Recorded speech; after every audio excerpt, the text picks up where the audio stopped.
Hey there viewers, this one's wild. Oprah Winfrey just walked out of a courtroom looking shaken, and Shannon Sharpe might be the reason why. What did he say that made her cry? Why did the trial get sealed? And what was really going on behind those closed doors? Let's get into it. Chapter 1. The case nobody was supposed to hear. I didn't even know there was a trial until my phone started buzzing in the middle of the night. It wasn't just one notification. It was a flood. TikTok links, group chat messages, Instagram stories being sent to me with 10 exclamation marks. Everyone I knew seemed to be saying the same thing. Have you seen Oprah? The way they wrote her name told me they weren't talking about some lighthearted clip or a throwback to her old show.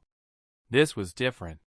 I opened one of the links, and there she was walking out of a courthouse under a harsh pale streetlight.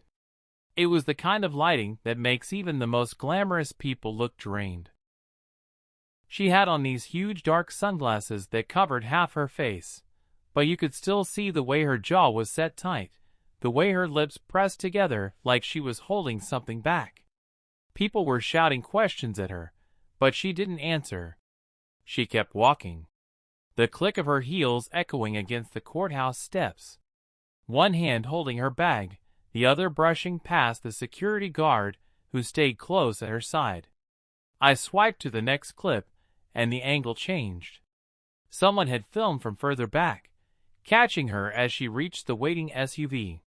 For a moment, she paused before getting in, and you could see just enough of her face under the glasses to notice her skin looked damp, like maybe she'd been crying or sweating.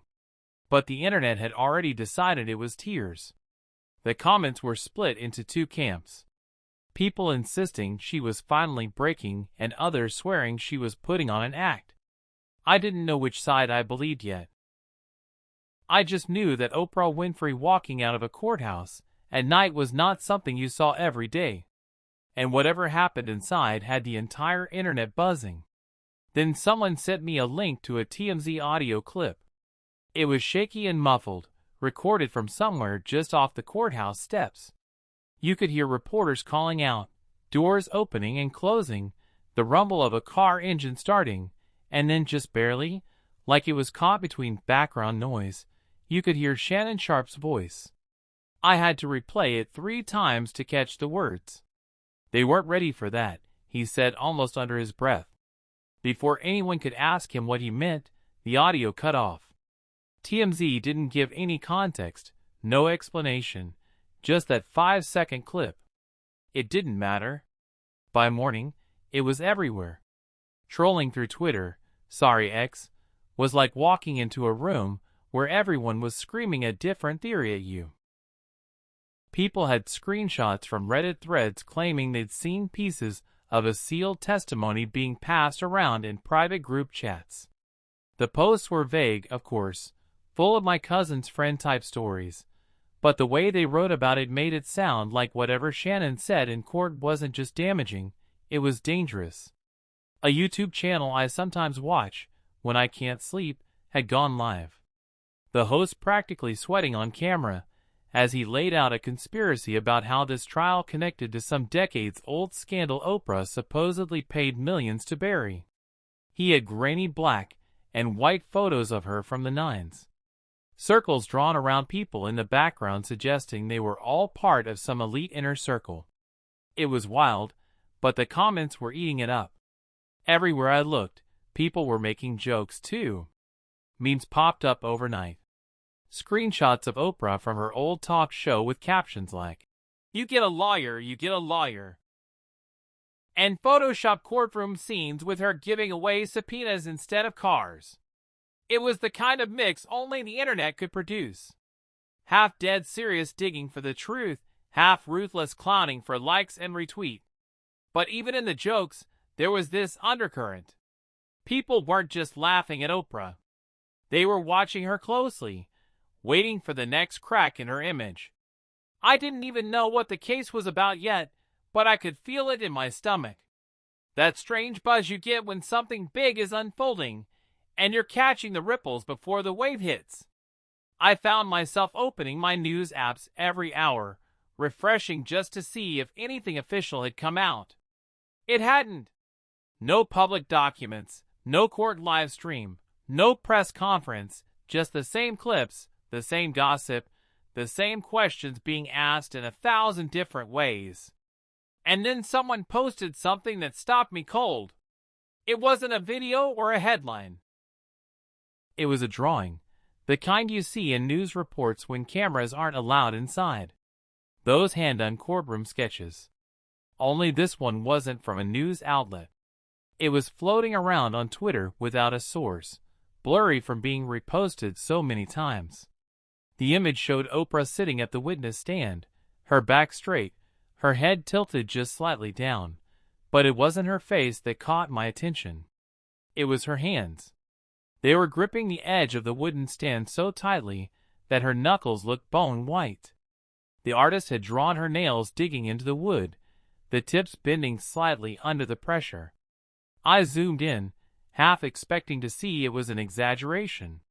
Some fan art meant to stir drama, but the details were too precise. The grain of the wood, the way the shadows fell across her wrists.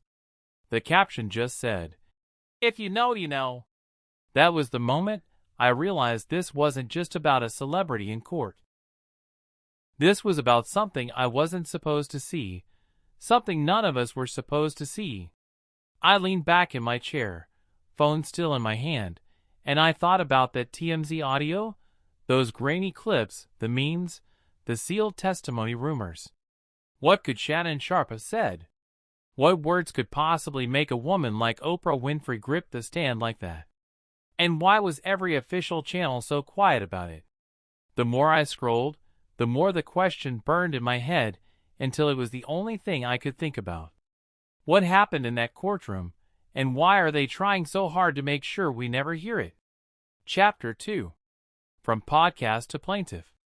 If you didn't know who Shannon Sharpe was before all of this, you'd probably think he was just some loud guy from the internet who got lucky with a few viral clips. But that's not how his story starts. Shannon was a football star first.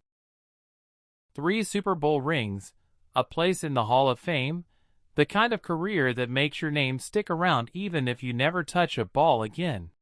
People knew him for his talent on the field. But once he retired, he became just as well known for what came out of his mouth. He moved into sports commentary and didn't just fit in, he owned the space.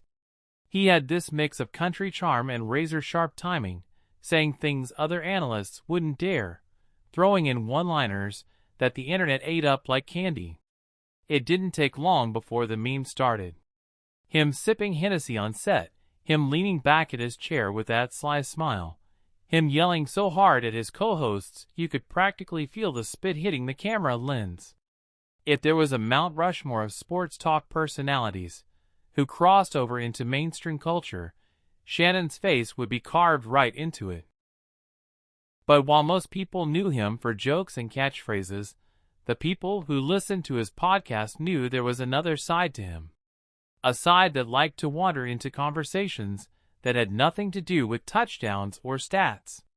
His podcast didn't have the corporate filter of TV. No producers waving at him to cut the segment short. No sponsor scripts he had to follow word for word. He could sit back, loosen his tie, and say exactly what he wanted, and he did. That's where the first hints came out. Little throwaway lines that seemed harmless at first, but now, looking back, feel like he was planting seeds. It started on an episode with a guest from the music industry. They were swapping stories about big events, charity galas, exclusive parties, and Shannon leaned in, grinning, and said, "You ever been to one of those industry dinners where not everybody eats the same thing?" The guest laughed and said, "Man, I don't know what you're talking about." Shannon laughed too, but the way he said it stuck with people. Not everybody eats the same thing. It sounded like one of those old sayings your grandma would drop that meant something completely different if you knew the code. A few episodes later, he dropped another line. This time about the Queen of Daytime. They were talking about celebrity personas, how some people's public image doesn't always match who they are behind closed doors. Shannon said, "The queen of daytime? She don't always smile off camera." He didn't say Oprah's name outright, but he didn't have to. Everyone knew who the queen of daytime was. It was one of those statements you could take as harmless. Maybe he just meant she had her bad days. Or you could take it as shade, depending on how much you liked her. At first, the gossip blogs took it as a joke. They posted it alongside funny reaction gifs and cheeky headlines like Shannon Sharpe suggests Oprah is not always a ha behind the scenes. But as more clips piled up, the tone started to shift. People began asking if Shannon had some kind of inside knowledge. Was this just playful ribbing, or was he hinting at something bigger? One blog went full detective mode, pulling timestamps from old interviews, comparing Oprah's public events to Shannon's travel schedule, trying to connect dots no one could actually see. The comments under those posts were a mix of laughing emojis and people swearing there had always been rumors about her inner circle. Then came the phone call, not from Oprah herself, at least,